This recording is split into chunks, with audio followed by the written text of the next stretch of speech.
Hello and welcome to FP Live. I'm Ravi Agrawal, Foreign Policy's Editor-in-Chief. We're just emerging from a long weekend here in the United States, but halfway around the world, diplomacy has not slowed down. Chinese leader Xi Jinping hosted the Shanghai Cooperation Organization Summit, which was attended by the leaders of Russia and India, among many others. The presence of India's Prime Minister Narendra Modi is particularly interesting. He was making his first visit to China in 7 years, seemingly ending a period of tensions between the world's two biggest countries. Modi was seen hobnobbing warmly with Xi as well as Russian President Vladimir Putin.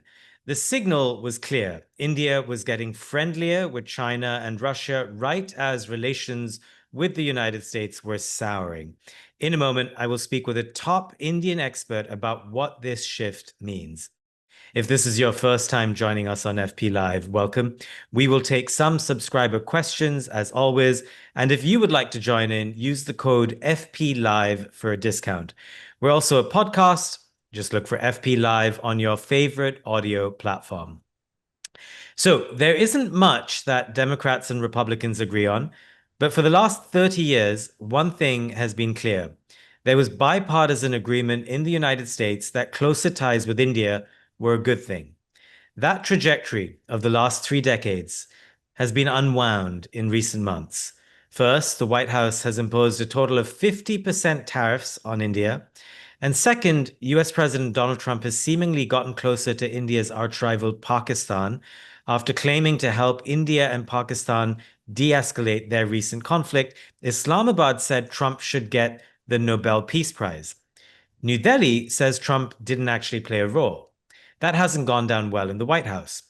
And so the relationship that Barack Obama once called the defining partnership of the 21st century is now in significant trouble. What happens next? I have the perfect guest for us. Nirupama Rao is a former Indian Foreign Secretary and also a former ambassador to both the United States and to China. Ambassador Rao, welcome to FP Live. Thank you, Ravi, for having me on the show. It's good to be here. It's our pleasure. So let me start with this. Trump's made this big shift on India policy. What is the mood like in India? How are regular people responding to this sudden shift? I think there is a lot of shock and disbelief. You know, a few months ago, everybody assumed that this chemistry, this very special relationship between Prime Minister Modi and President Trump, in a sense, it was demonstrated during Mr. Trump's first administration. Everybody assumed that it would be carried forward and this friendship would grow stronger and deeper. But all that has been proved wrong. And the point being that Mr. Trump is unpredictable. He's been called transactional, and he seems to have thrown this relationship under the bus. So if you ask me what specialists and analysts think, they probably see this as a very uncomfortable inflection point in the relationship. You know, we talk of strategic convergence, but there is a lot of political acrimony coexisting with it today. And I guess the immediate question is why? Why do you think Trump is suddenly down on India, keeping in mind that the trajectory over the last 30 years had been in one direction, and now you're suddenly seeing this unwinding? Yes, it seemed a relationship made in heaven, literally, after a lot of turbulence in earlier years. I mean, like you and like others, we've all been trying to figure out what the root cause, as the Chinese would say, of this alienation could be. And I think everything comes down to a question of ego, and in this case, Mr. Trump's ego. And all the controversy surrounding this whole idea of mediation, you can call it soft mediation, as far as the India-Pakistan conflict of May this year was concerned. And Mr. Trump has claimed again and again, ad nauseum, that he was responsible for pulling the two adversaries apart and bringing about a peace. And from that, of course, stems this idea also, like he claims to have done in many other cases, settled conflicts, the idea of a Nobel Peace Prize, which the Pakistanis have quickly jumped on board to endorse. Now, where India is concerned, the whole mediation word is literally a four-letter word. And you know that the response or the approach of India has been that problems between India and Pakistan have to be solved bilaterally and that there is no room for mediation.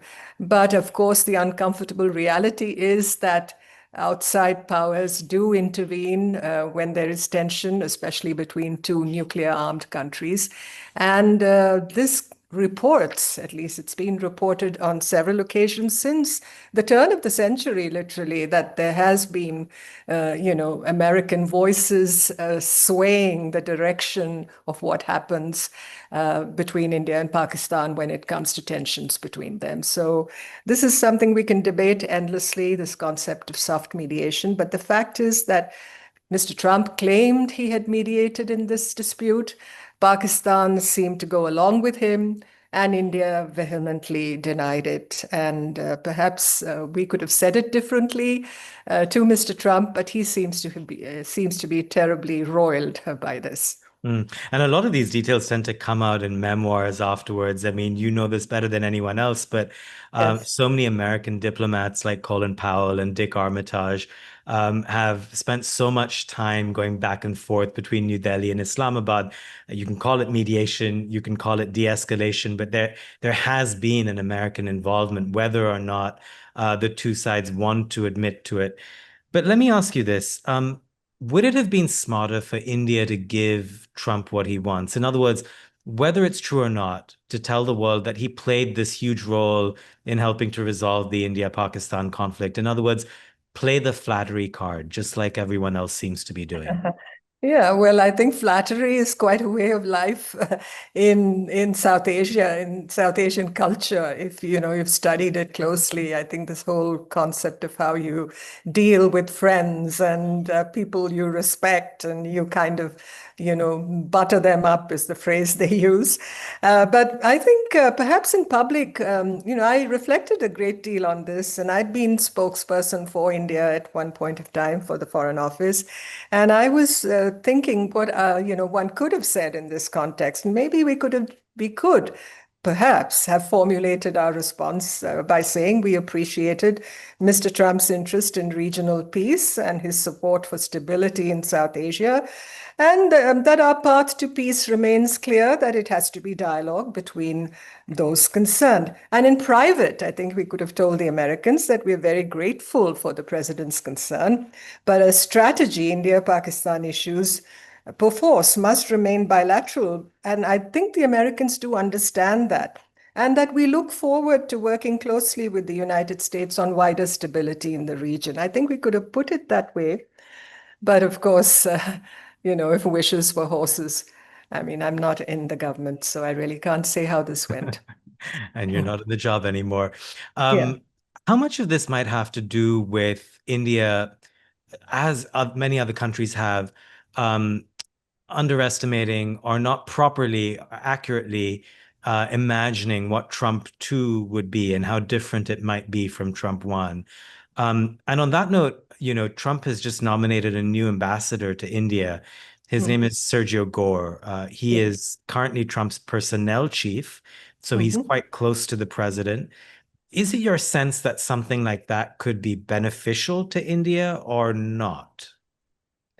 I know that there is unease in Delhi, perhaps, when looking at what the future holds. But I would advise that it's wise to wait and test. Of course, it's a political pick. It's not a professional one, the nomination of Sergio Gore, and because he has no diplomatic resume, but definitely he has a direct line to Mr. Trump. And that is, as someone was saying the other day, it's like having an Amex Centurion card into the Oval Office. So, you're pairing, of course, what worries India particularly, and, whatever Mr. Gore's credentials may be, and he may be very close to Mr. Trump, but the fact that he's also been named as envoy for South and Central Asia signals that in Mr. Trump's frame of mind, India is a regional placeholder, in this whole mandala, this whole design, and is not a standalone partner of the United States. It may not be like that, and perhaps when Mr. Gore is in his seat in Delhi, things may turn out differently. But the fact is that back here in India, this is really quite contentious, this particular reference to being an envoy to South and Central Asia. So there is a lot of unease. And today, of course, when you're looking at the political base in India, defying Mr. Trump plays to the big fan clubs here. So you'll see a lot of noise in that connection. Yeah.